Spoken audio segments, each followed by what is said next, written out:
George, thank you very much. Always a pleasure to be back here at this meeting. Thank you to Samin and Anu for the kind invitation. I didn't realize I was going to be debating Dr. Guerrero, but it's nice to see her new slides, and we're very privileged to have her join our faculty. So Samin asked me to give a bit of a cautionary word here in this exciting new area. So I'm going to show a couple of cases. You know, all of these new valves that Dr. Guerrero showed you, they're all designed sort of for ideal isolated mitral regurgitation. But the cases that I see look more like this. Every single patient has some degree of mitral annular calcification. None of the new devices are designed for severe mitral annular calcification. So what do we do with these patients? This is a gentleman I saw, 58-year-old. You can see his valve is barely opening. The CT scan showed circumferential calcification, so we thought, aha, why don't we use a TAVR device in the mitral position? And this is what I'm going to show you.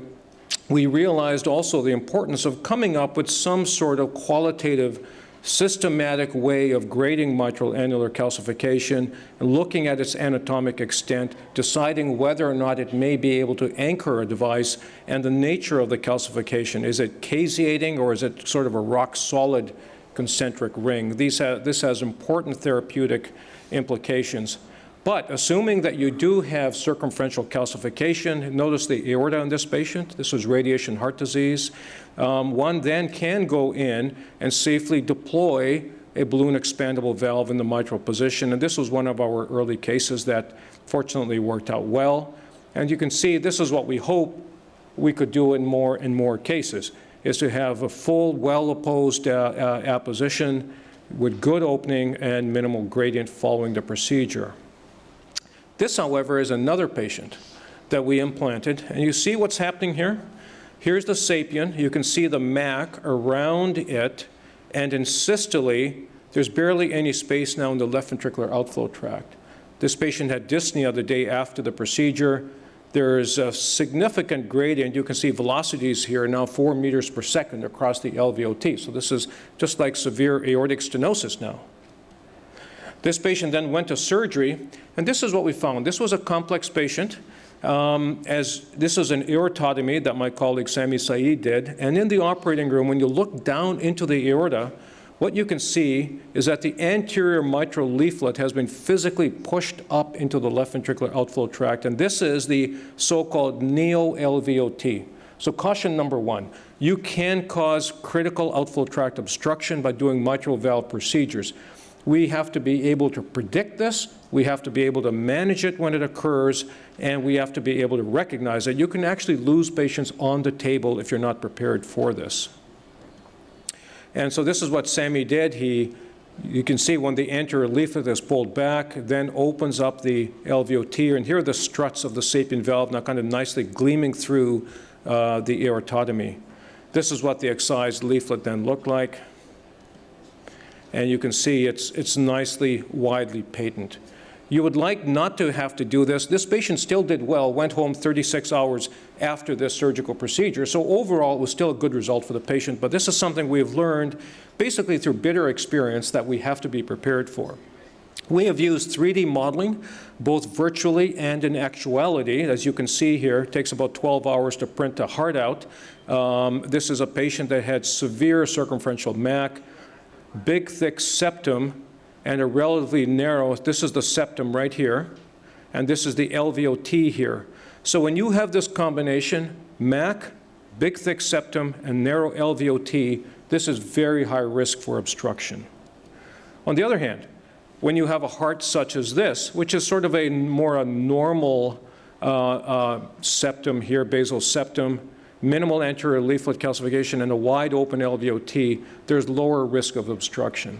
So what we learned from this is studying and understanding the three-dimensional relational anatomy is critically important for all mitral valve procedures. It's not just understanding the hemodynamics or where to land the valve. You have to understand the anatomy of the annulus, of the LVOT, of the outflow tract, and all the surrounding structures. So one of the nice things about debates I've learned is to use your so-called opponent's slides. So these are Dr. Guerrero's slides when she presented the the TMVR and MAC global registry of 116 patients that she took the lead in setting up, and it's been really a major contribution. So let's look at the results of this. Are the results good, or could they be better? Not unexpectedly, the age is relatively high. 2/3 were female, all terribly symptomatic. The usual tranche of comorbidities, very, very high STS scores, which is why we're seeing the patients in the first place.